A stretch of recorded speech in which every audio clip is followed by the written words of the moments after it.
जय महाराष्ट्र. मी मनसे विभाग अध्यक्ष निलेश चव्हाण. माझे मित्र सुनील सोमवंशी आज आपल्या एव्हरेस्ट वर्ल्ड समोरील एका सरबतवाल्याकडे सरबत पियाला आले.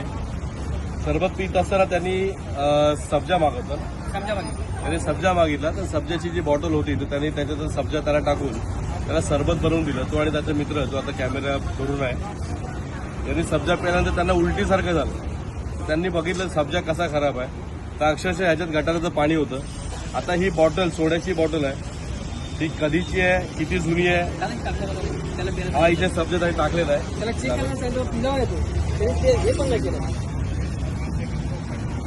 तर सब्जा टाकलेला असताना तो प्यायला नाही हे पाणी. त्याने हे पाणी प्यायला नकार दिला. त्यांनी मला फोन केला. मी लागले तिथे आलो.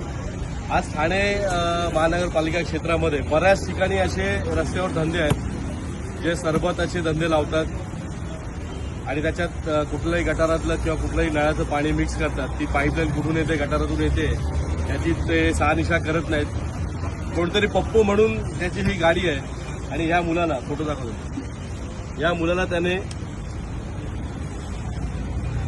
11,000 रुपये पगारावर ठेवलेलं आहे. म्हणजे 11,000 महिना त्याला पगार देतो. आज हे लोकांच्या जीवाशी हे लोक खेळत आहेत आपल्या व्हिडिओच्या माध्यमातून. म्हणजे ही बॉटल एवढी आहे की इकडे स्मेल, हा वास पण घेऊ शकत नाहीये. एवढा घाणेरडे प्रकार आहे.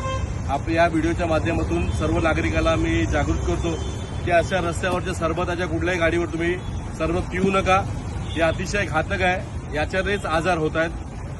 लहान मुलं येतात, शाळेतली मुलं जाता येतात, त्यांना तहान लागते. त्यामुळे ते कोल्ड्रिंकच्या बॉटलमधले जुने पुराणे पाणी असतं ते पितात आणि आजारी पडतात.